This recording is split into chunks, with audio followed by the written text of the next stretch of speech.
बच्चों, मैं प्रवीण और आप देख रहे हो द प्रवीण कोड, जहाँ मैथ के सभी कॉन्सेप्ट को डिकोड करते हैं। तो चलिए बेटा, आज का लेक्चर शुरू करते हैं। तो देखो बेटा, इससे पहले जो हम पढ़ रहे थे वो ऑल बेसिक पढ़ा था। पहले चैप्टर से लेकर हमने 14 चैप्टर था पूरा बेसिक कंप्लीट कर लिया। और आज से जो हम स्टार्ट करने वाले हैं, जो 2025 में जितने भी पीवाईक्यू थे, जितने भी क्वेश्चन पूछे गए थे बोर्ड एग्जाम में, वो आज हम सभी क्वेश्चन लेके आए हैं। तो पहले हम करेंगे एमसीक्यू क्वेश्चन, फिर करेंगे 2 नंबर के, फिर करेंगे 4 नंबर के, और फिर करेंगे 6 नंबर से। इसी प्रकार से इसी सीक्वेंस में हम आगे बढ़ते चले जाएंगे। तो देखिए बेटा, आज का जो पहला क्वेश्चन रहेगा, सबसे पहले हम उस पर नजर डालते हैं क्या है। तो देखो, सबसे पहला क्वेश्चन है, एक परमेय संख्या और एक अपरमेय संख्या का योग जो होगा वो क्या होगा। यानी the sum of a rational number and an irrational number is, यानी एक जो परमेय संख्या होती है, एक जो अपरमेय संख्या होती है, उनका सम जो है वो क्या होता है। देखो, छोटी सी बात आपको समझनी है बहुत ध्यान के साथ। देखो, परमेय संख्याएं जो होती हैं वो क्या होती है बेटा, पी अपन क्यू के रूप में लिखी जाती है। पर कंडीशन क्या होती है कि क्यू बराबर 0 नहीं होना चाहिए। अगर ये कंडीशन है तो फिर मामला बढ़िया ही बढ़िया है। और इरेशनल नंबर क्या होते हैं, यानी अपरमेय संख्या क्या होती है, जो इस तरीके से नहीं लिखी जाती, वो क्या होती है, अपरमेय संख्या होती है, यानी इरेशनल नंबर होते हैं। जैसे कि मैं एक एग्जांपल के माध्यम से आपको समझाने का प्रयास करता हूं। जैसे मैंने यहाँ पे ले लिया ये 1/4, कोई भी पार्ट ले लिया मैंने 1/4, और मैंने इसमें प्लस के √2 ऐड कर दिया। देखो ये क्या है, 1/4 तो आपका रेशनल नंबर है, और √2 क्या इरेशनल नंबर है। जब आप इसको फाइनली जोड़ोगे तो ये यही नंबर तो कहलाएगा। अब आप इस नंबर को चेक करो, एक तो इसमें रेशनल है और एक इरेशनल है, तो फाइनली बन क्या जाएगा, फाइनली तो ये इरेशनल ही बन जाएगा ना। तो कौन सा नंबर कहलाएगा, ये इरेशनल नंबर कहलाएगा। इरेशनल नंबर मतलब अपरमेय संख्याएं कहलाएंगी। तो हमारे पास ऐसा कोई ऑप्शन दिखाई दे रहा है, ऑप्शन नंबर जो आपका डी है वो एकदम करेक्ट आंसर हो जाएगा इस सवाल के लिए। तो यहाँ पे क्या हो जाएगा आपका इरेशनल नंबर। मेरी बात ध्यान से सुनना, ये तो आपने जोड़ किया, सम किया, तो सम पे क्या है, इरेशनल नंबर। अगर आप इसे सब्ट्रैक्ट करते, माइनस करते, तो भी क्या आता, इरेशनल नंबर ही आता। अगर आप मल्टीप्लाई करते तो भी रेशनल नंबर आएगा। आप बोलोगे कैसे आएगा, देखना। जैसे मैंने कोई नंबर लिया 2, ये तो रेशनल है, और इसमें मल्टीप्लाई किया मैंने √2 से, तो ये कैसा नंबर हो जाएगा, 2√2। ये कैसा नंबर है बेटा, ये इरेशनल नंबर है। बात समझ में आई है ना, एकदम क्लियर है।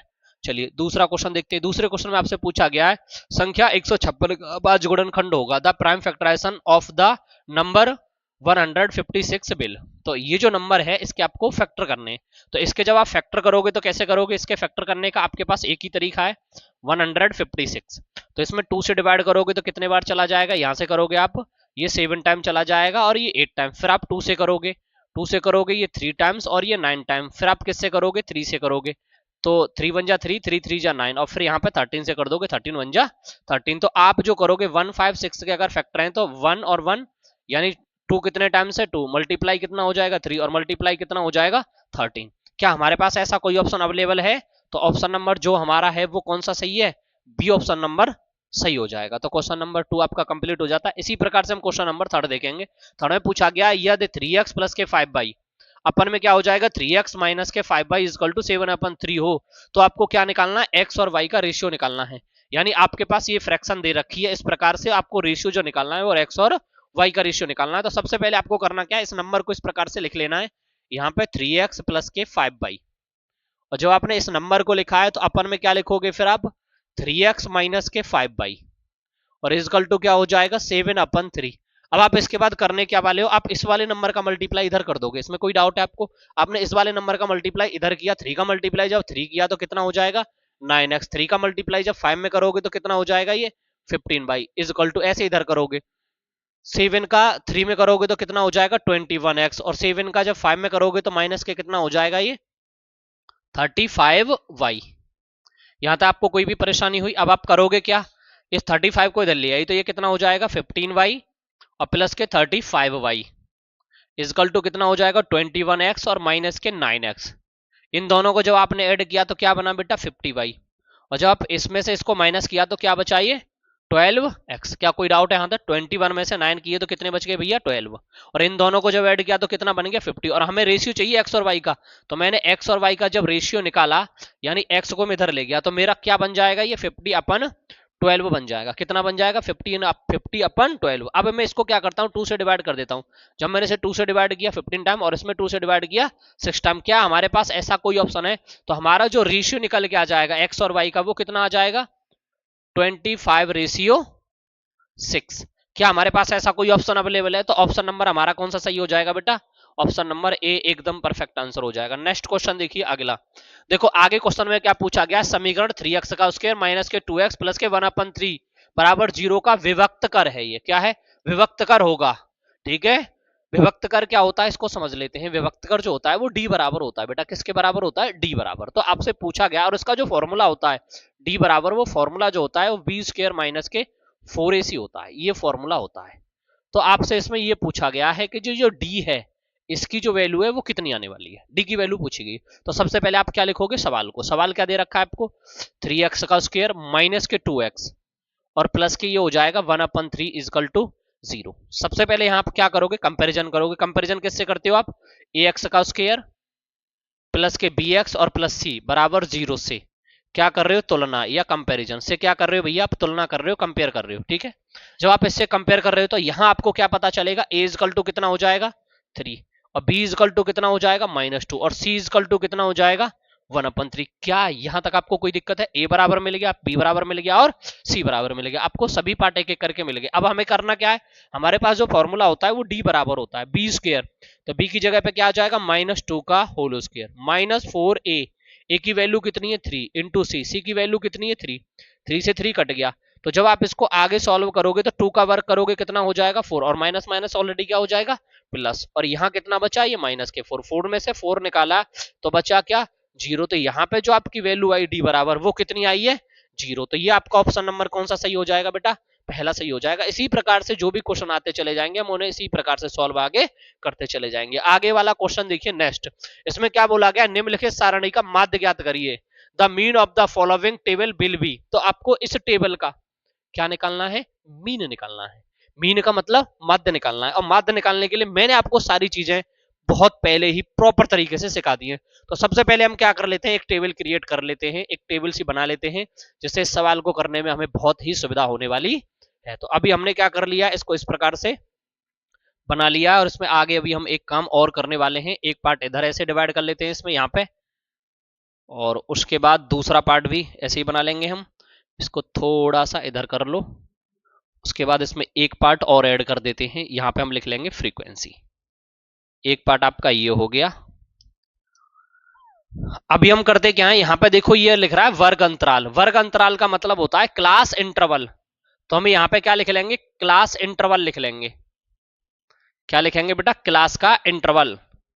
तो हम यहां पे लिखने वाले हैं क्लास या वर्ग। वर्ग में इतना ही लिख दे रहा हूं, ठीक है, वर्ग यानी क्लास। अब आपको इधर बारंबारता का मतलब हो जाएगा बेटा फ्रीक्वेंसी। क्या हो जाएगा? फ्रीक्वेंसी। इस क्लास में आपको दे क्या क्या रखा है? एक काम कर लेते हैं, इसको थोड़ा सा और मॉडिफाई कर लेते हैं जिससे बाद में दिक्कत नहीं आएगी। यहां पे इसका मिडिल निकाल लेंगे, ये एक्स बना लेते हैं। इसको क्या बना लेते हैं जी? एक्स। और यहां बना लेते हैं एफ। और इसके बाद जो एक और टर्म की हमें जरूरत पड़ेगी वो हो जाएगा हमारा एफ एक्स। और ये वाला जो टर्म हो जाएगा, ये वाला टर्म जो है हमारा, ये एफ एक्स हो जाएगा। तो ये हो गया आपका एफ एक्स। अब हमारा टेबल पूरा कंप्लीट है। देखो पहले जो अंतराल दे रखा है, इंटरवल जो दे रखा है, हमें क्या दे रखा है? वो 2 से 4 दे रखा है। तो यहां आप लिखोगे बेटा 2 से 4। फिर उसके बाद दे रखा है 4 से 6, 4 से 6 लिख लो। फिर दे रखा है 6 से 8, 6 से 8 लिख लो। फिर 8 से 10 दे रखा है, 8 से 10 लिख लो। और फिर 10 से 12 दे रखा है, 10 से 12 लिख लो। मैंने सभी क्लास इंटरवल को नोट कर दिया है, कोई दिक्कत? उसके बाद फ्रीक्वेंसी दे रखी है, तो फ्रीक्वेंसी कितनी दी है? 2, यहां 2 लिख लो। यहाँ कितनी दे रखी है? 4, 4 लिख लो। यहाँ कितना दे रखा है? 7, 7 लिख लो। यहाँ 3 और यहाँ पे 4। क्या ये हमने सही किया है? नहीं सही किया है। पूछो इसमें क्या गड़बड़ है? क्योंकि यहाँ हमें लिखना है सबसे पहले f, और f में क्या आ जाएगा? 2।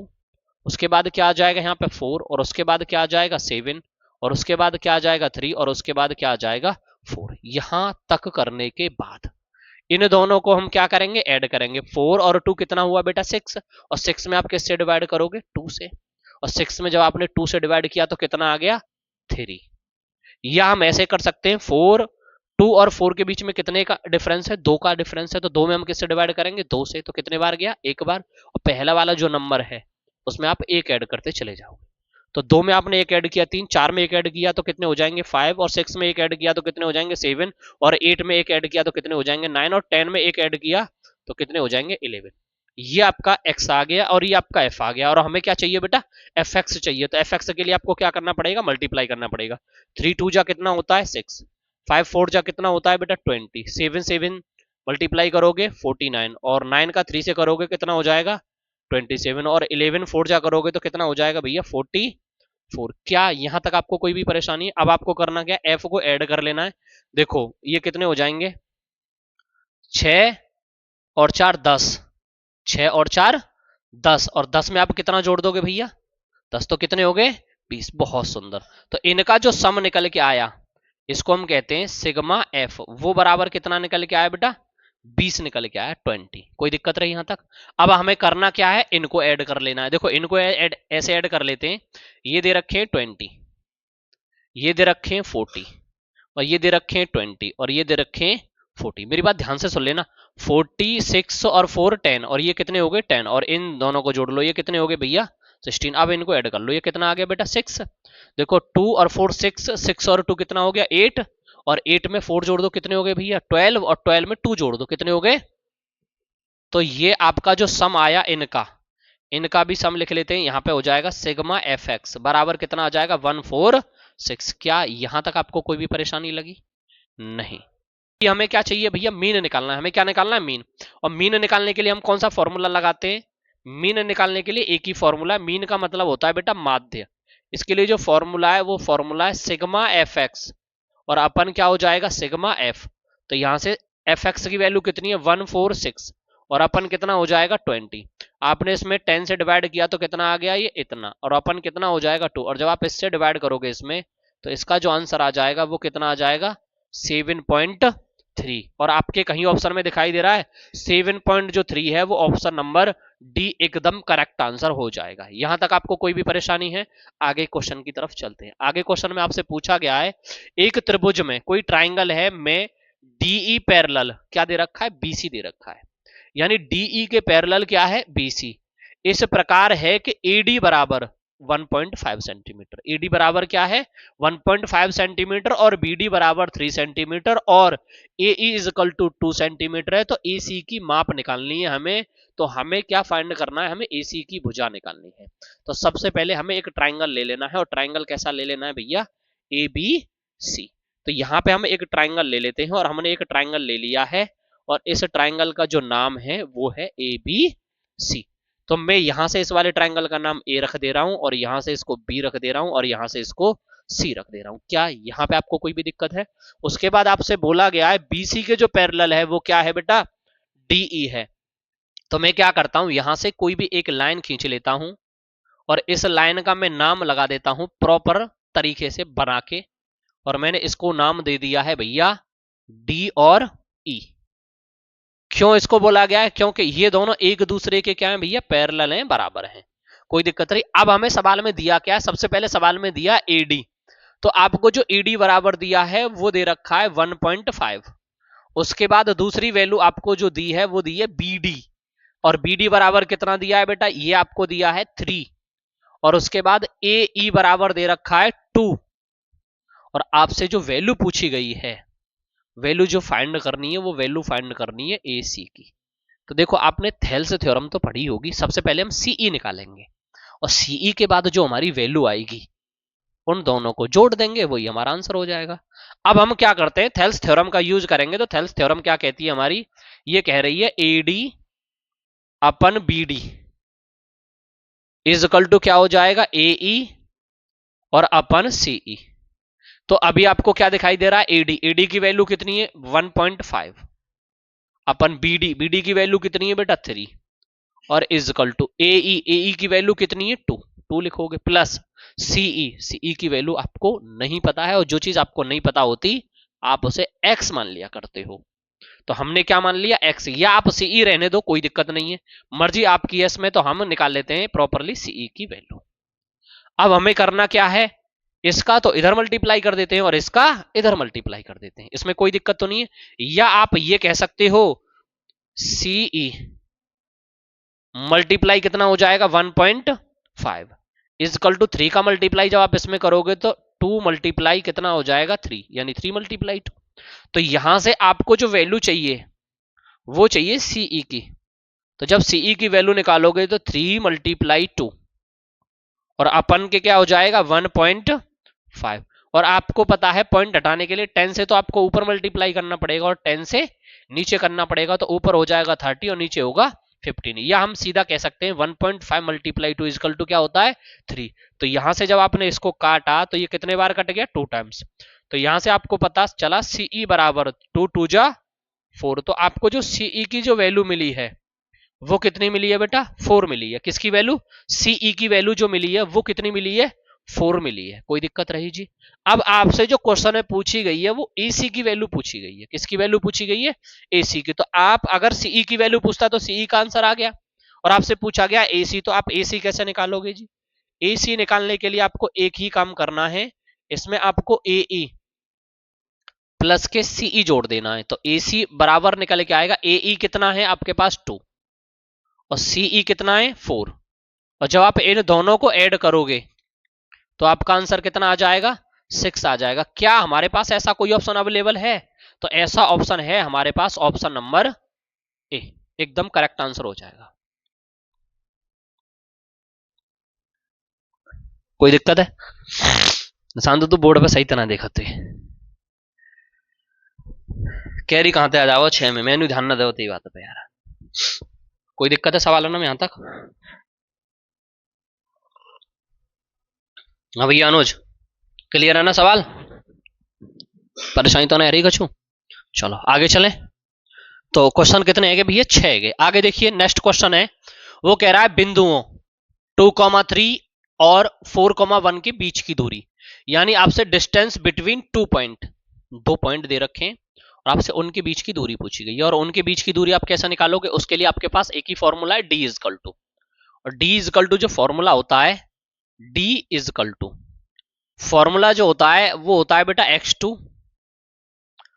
माइनस x1 का होल स्क्वायर, उसके बाद प्लस y2 माइनस y1 का होल स्क्वायर। ये आपको फॉर्मूला इसमें पुट करना है। सबसे पहले आपको पॉइंट दे रखे हैं, जैसे मान के चलिए मैं इसको यहां ऐसे कोई भी पॉइंट डिनोट कर देता हूं। ये मैंने पॉइंट मान लिया, ये वाला पॉइंट आपका ए है और ये वाला पॉइंट आपका बी है, मैंने पॉइंट मान लिए। और ए पॉइंट के जो कोऑर्डिनेट हैं वो दे रखे हैं बेटा कितने, वो दे रखे हैं, ये वाला पॉइंट ए मान लिया और ये वाला पॉइंट बी मान लिया। और ए के जो कोऑर्डिनेट हैं वो दे रखे हैं आपको 2,3 और जो बी के कोऑर्डिनेट हैं वो कितने दे रखे हैं 4,1।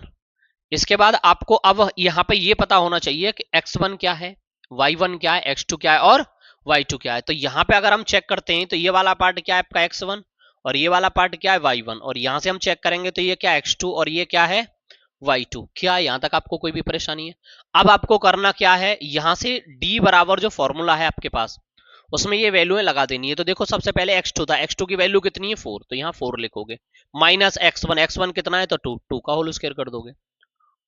उसके बाद प्लस y2, y2 की वैल्यू कितनी है बेटा 1, तो 1 लिखोगे, माइनस क्या लगाओगे माइनस x1 की वैल्यू कितनी है माइनस के 3, तो क्या कर दोगे आप होल स्क्वायर कर दोगे भैया। कोई दिक्कत रही? x2 की जो वैल्यू थी वो लगा दी हमने, x1 की जो वैल्यू थी वो लगा दी, y1 की जो वैल्यू थी वो लगा दी, y2 की जो वैल्यू थी वो लगा दी, सभी को लगा दिया। अब आपको करना क्या है, d इजकल टू 4 में से जब आपने 2 माइनस किए तो कितने बचे बेटा 2, तो यहां आपके पास क्या हो जाएगा 2 का स्क्वायर। उसके बाद प्लस 3 में से 1 निकालोगे तो कितने बचेंगे माइनस के 2, तो यहां हम लिखेंगे -2 का होल स्क्वायर। और इसे और आगे आप करोगे जब 2 का वर्ग कितना होता है 4 और 2 का वर्ग कितना होता है 4, और जब इसे आप सॉल्व करोगे तो d इजकल टू कितना आ जाएगा, ये रूट के अंदर 8। और जब आप इस 8 को सॉल्व करोगे तो d इजकल टू ये आ जाएगा 2 मल्टीप्लाई 2 मल्टीप्लाई 2, और इसमें से 2 का जोड़ा बन जाता है तो 1 2 बाहर आ जाएगा, तो क्या बनेगा d is equal to 2 root 2 unit. क्या हमारे पास ऐसा कोई ऑप्शन अवेलेबल है? अब देखते हैं। तो हमारे पास जो ऑप्शन अवेलेबल है वो ऑप्शन नंबर कौन सा है, बी 2 रूट 2 मात्रक। कोई परेशानी है? अब देखो बीच की दूरी का कोई भी फॉर्मूला आ जाए, मिडिल की डिस्टेंस का कोई भी फॉर्मूला आ जाए, आपको करना तो बेटा इसी तरीके से होगा। जैसे जैसे क्वेश्चन पढ़ाए जा रहे हैं इन्हीं बेस पे क्वेश्चन पूछे जाएंगे। हो सकता है यही क्वेश्चन आ जाए, हो सकता है इनसे कुछ मिलते जुलते क्वेश्चन आ जाएं, तो आपको इसी पैटर्न पे क्वेश्चन पूछे जाएंगे। अब तक जो मैंने 7 क्वेश्चन पढ़ाए इनमें आपको कोई भी परेशानी हुई क्या? कोई कठिन नहीं है ना, बस आपको थोड़ा सा सस्पेंस रख के तरीके से पढ़ना है। तो देखिए बेटा अगला क्वेश्चन क्या कह रहा है, अगला क्वेश्चन कह रहा है यदि समीकरण 3x का स्क्वायर माइनस के 12x प्लस के m इजकल टू 0 के मूल बराबर हैं तो m का मान होगा। तो आपको दिया गया है if the roots of 3x का स्क्वायर माइनस के 12x प्लस के m is equal to 0 or equal value of m। देखो जब रूट्स इक्वल होते हैं, जब रूट्स इक्वल होते हैं तो आपको क्या पता होता है, d बराबर 0। मैंने आपको 2-3 कंडीशन बताई थी, एक तो रूट इक्वल होंगे, कब होंगे, एक बड़ा होता है, एक छोटा होता है, रियल होता है, वास्तविक, ये सारी चीजें कराई थी ना मैंने।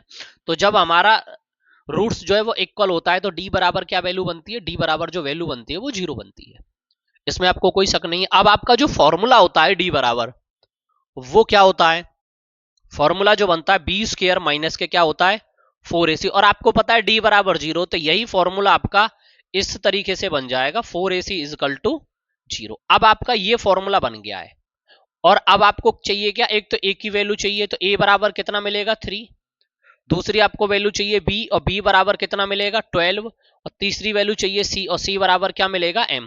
तो अभी आपको a बराबर मिल गया है, b बराबर मिल गया है, और c बराबर।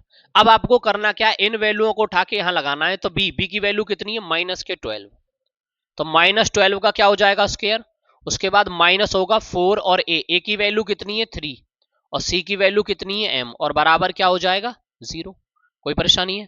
अब इसके बाद आपको करना क्या है, 12 का जो स्क्वायर होता है वो होता है 144, यानी 144, और माइनस माइनस क्या हो जाएंगे प्लस, और इन दोनों का जब मल्टीप्लाई करोगे तो कितना हो जाएगा 12m इजकल टू 0। इसको आप जब इधर लेके जाओगे तो ये बन जाएगा 12m इजकल टू 144। इसको इधर ले जाओ, कहीं भी कर लो कोई दिक्कत नहीं, आप इसको इधर लेके जाते माइनस से माइनस कैंसिल आउट हो जाता। तो इसका मतलब इसको मैं क्या नहीं लिखूंगा, m इजकल टू 144, और अपन कितना हो जाएगा 12, और जब आप इसे 12 से डिवाइड करोगे तो m इजकल टू कितना आ जाएगा बेटा 12। तो यहाँ पे जो m की जो वैल्यू मिली है आपको वो कितनी मिली है 12, कहीं आपको m इजकल टू 12 दिखाई दे रहा है, तो ये ऑप्शन नंबर आपका कौन सा सही है, ऑप्शन नंबर सी एकदम परफेक्ट आंसर हो जाएगा। तो अब तक जो आपने क्वेश्चन कर लिए हैं वो 8 क्वेश्चन कर लिए हैं। क्या आपको 8 क्वेश्चन में किसी को भी कोई डाउट है? तो 15 और 25 का HCF कितना दे रखा है बेटा 5 दे रखा है, तो हमें क्या निकालना है बेटा एलसीएम होगा। तो देखो if HCF of 15 and 25 is 5, their LCM, देखो इसको आप कई तरीकों से कर सकते हो, पर हम क्या करते हैं, हम सिंपल वाला तरीका लगाते हैं। क्या होता है, first number multiply second number, और इजकल टू क्या होता है बेटा HCF और मल्टीप्लाई LCM। अभी देखो फर्स्ट नंबर की जब बात आती है तो फर्स्ट नंबर इजकल टू कितना दे रखा है आपको 15, और सेकंड नंबर की जब बात आती है तो सेकंड नंबर कितना दे रखा है बेटा 25, और उसके बाद अगर बात आती है HCF की तो HCF इजकल टू कितना दे रखा है 5 सेंटीमीटर। अब हमें सवाल में चाहिए क्या, LCM चाहिए, और यहीं से अगर हम LCM की वैल्यू निकालते हैं तो LCM इजकल टू, तो क्या बनेगा बेटा फर्स्ट नंबर मल्टीप्लाई क्या बनेगा सेकंड नंबर, और अपन क्या हो जाएगा HCF। तो देखिए अभी आपको क्या चाहिए LCM चाहिए, तो फर्स्ट नंबर कितना है 15, और सेकंड नंबर कितना है 25, और HCF कितना है 5, 5 से काटा इसको 3 टाइम्स, तो आपका जो एलसीएम निकल के आ जाएगा एलसीएम बराबर 3 मल्टीप्लाई 25, और जब इन दोनों का मल्टीप्लाई करोगे तो कितना आ जाएगा 75, और आपके इस सवाल का यही आंसर है। क्या कहीं ऑप्शन में 75 दिखाई दे रहा है आपको, तो बिल्कुल आपको दिखाई दे रहा है, ऑप्शन नंबर बी एकदम परफेक्ट आंसर हो जाएगा। क्या यहां तक आपको कोई भी दिक्कत लगी? वेरी गुड, बहुत सुंदर। इसके बाद चलते हैं नेक्स्ट क्वेश्चन की ओर, और आगे क्वेश्चन में क्या पूछा गया है, एपी दे रखी है एक, और उसमें दे रखा है पहला टर्म 3 1 -1 -3 डॉट डॉट डॉट, और आपसे पूछा गया है सार्वंतर क्या होगा, यानी कॉमन डिफरेंस ऑफ एपी। इस एपी का आपको कॉमन डिफरेंस पूछा गया, कॉमन डिफरेंस होता है बेटा डी, और डी बराबर जो फॉर्मूला होता है आपका किसके बराबर, डी बराबर जो आपका फॉर्मूला होता है, और डी बराबर जो फॉर्मूला बनाते हैं हम वो बन के आता है E2 माइनस के A1। तो आपसे क्या पूछा गया E2 माइनस के A1, और अभी हमें करना क्या है, सबसे पहले हमें A1 पता होना चाहिए। तो पहला जो टर्म होता है वो बेटा A1 होता है, और सेकंड वाला जो टर्म होता है बेटा वो A2 होता है। तो दोनों टर्म मिल गए आपको, और आपको अब जो वैल्यू निकालनी है वो D की निकालनी है। तो D की वैल्यू निकालने के लिए A2 की वैल्यू 1 माइनस A3 की वैल्यू, A2 की वैल्यू कितनी है 3। सही है भैया, यानी a2 की वैल्यू 1 और a1 की वैल्यू 3। तो हमने क्या किया, a2 में से a1 माइनस कर लिया, तो d बराबर जो निकल के आएगा वो कितना निकल के आएगा, -2। तो ऑप्शन कहीं -2 दिखाई दे रहा है, तो ऑप्शन नंबर जो है वो पहला एकदम सही माना जाएगा। कोई परेशानी आ रही है सवालों में? लगातार आपको प्रॉपरली सवाल समझ में आ रहे हैं? बहुत सुंदर। भाई साहब दीपक जी पूरी मुस्कुराहट और तल्लीनता के साथ हंसने में व्यस्त हैं। चलिए इसके बाद क्या करना है, निम्न सारणी का माध्य वर्ग क्या होगा, यानी median class of the following table will be. ये जो टेबल दे रखी है इसकी आपको निकालनी है भैया मीडियन क्लास। और मीडियन क्लास निकालने के लिए आपको एक मजेदार सा काम करना पड़ेगा। और मजेदार सा काम क्या है, एक बनानी होगी मेरे भाई ऐसी करके टेबल। और जब आप ऐसी टेबल बनाओगे तो आपको टेबल तो बनानी पड़ेगी, और यहां आपको लिखना पड़ेगा ये वाला असला। तो यहां पे सबसे पहले क्या आता है भैया, क्लास आती है। क्या आती है? क्लास। और यहां बना लेते हैं क्लास। चलो भैया क्लास को एक्सप्लेन कर देते हैं, ये हो जाएगी क्लास। और यहां पे क्या आ जाएगा, यहां पे कुछ और भी आ सकता है। अब हमने सभी नंबर्स को प्रॉपरली यहां पे डिफाइन कर देना है। ये हो गया। यहां दे रखी है आपको क्लास, तो मैं यहां क्लास लिख ले रहा हूं। क्लास का मतलब होता है वर्ग। इंटरवल में लिख नहीं रहा, आप समझ गए हो कि इंटरवल ही है। तो सबसे पहले जो आपका इंटरवल आया है वो कितना आया है, 0 से कितना चला है, 5। दूसरा आपका कितना चला है मेरे भाई, 5 से चला है 10। और तीसरा जो आपका चला है वो 10 से कितना चला है, 15। और चौथा जो चला है वो 15 से कितना चला है, 20। और फिर आपका 20 से पहुंचा है भैया 25। क्या यहां तक आपको कोई परेशानी हुई? नहीं हुई। उसके बाद फ्रीक्वेंसी का मतलब हो जाएगा जी एफ। कितना दे रखा है जी, ये दे रखा है भाई साहब आपको प्रॉपर तरीके से 2 है, यानी इसको हम कह दें 2। और ये 7, और ये 3, और ये 10, और ये 4। कोई परेशानी? अब हमें चाहिए क्या, सी और एफ। तो हम यहां से निकालेंगे भैया सी और एफ। जब हमने सी और एफ निकाला तो वो कैसे निकलेगा, ये 2 लिख रहा है, आप यहां 2 लिख दो। इस 2 में 7 ऐड कर दो, कितना हो गया, 9। और इस 9 में 3 ऐड कर दो, कितना हो गया भैया, 12। 12 में 10 ऐड कर दो, कितना हो गया, 22। और 22 में 4 ऐड कर दो, कितना हो गया, 20। कोई दिक्कत रही भैया? कोई परेशानी है? अब आपको क्या चाहिए, आपको चाहिए क्या, क्या चाहिए, मीडियन क्लास। मीडियन क्लास का मतलब होता है एल। क्या चाहिए आपको, एल की वैल्यू चाहिए। तो आपने मीडियन का वहां पे एक फॉर्मूला पढ़ा था, तो सबसे पहले हमें एन की वैल्यू पता चली यहां पे। तो एन इजकल टू कितना है भैया, ये 26। तो आपको जो एन की वैल्यू मिली है वो कितनी मिली है, 26। कोई दिक्कत रही? सबसे पहले देखो मैंने आपको सी एफ निकालना बताया था, फिर एफ निकालना बताया था, फिर एच निकालना बताया था, और फिर एल निकालना बताया था। ये सारी चीजें आपको मैंने निकालनी बताई थी एक एक करके। और उससे पहले आपको क्या चाहिए भैया, एन और 2 की वैल्यू चाहिए। क्या चाहिए, एन अपन 2। तो ये कैसे निकलेगा, ये निकलेगा 26/2। और जब मैं इसमें इससे डिवाइड करूंगा तो ये कितना आ जाएगा भैया, ये आ जाएगा 13। कोई परेशानी रही? अब 13 जो है मेरा किस वाले नंबर में शो करेगा, 13 जो है वो किसके पास रहेगा जी, वो जो नंबर है वो रहेगा किसके पास, किसके, 22 के पास। बहुत सुंदर बात। तो इससे पहला वाला जो नंबर है वो आपका क्या रहता है भैया, सी एफ रहता है, ये चीज तो आप जानते हो। और ये वाला जो नंबर होता है ये आपका क्या होता है, एफ। और इन दोनों के जो बीच का अंतर होता है वो क्या होता है, एच। अब बात आई एल की, तो एल कहां मिलेगा हमें, तो एल मिलेगा यहां हमें। तो क्या हमारे पास कोई व्यवस्था अवेलेबल है ऐसी, 15 और 20 कहीं है? तो ये भाई साहब कौन सा ऑप्शन हो जाएगा आपका सही, ऑप्शन नंबर डी एकदम सही हो जाएगा। क्या आपको यहां तक कोई परेशानी है, क्लियर है? क्या हम ऐसे ही निकालते हैं इस सवाल को? हाँ जी बताइए, ऐसे ही निकालते हैं, ऐसे ही निकालते हैं। देख लियो मैं भूल जाता हूं, पहले वाले टर्म में तो होता ना एल, एसी में होता है ना एल। ठीक है नोट, कोई दिक्कत है यहां तक? ऐसा सवाल पेपर में प्रबल संभावना है आने की। मेरी बात ध्यान से सुन लेना, सबसे पहले आपको एन निकालना है। n मिल गया, कितना आया 30, 13 आ गया। उसी रो को पूरी को क्लिक कर दे, उससे पहले वाला सिंबल CF होता है, उसके सामने F में फ्रीक्वेंसी में F होता है, CF हो गया, F हो गया। इनका जो अंतराल होता है, इंटरवल जो होता है वो होता है H।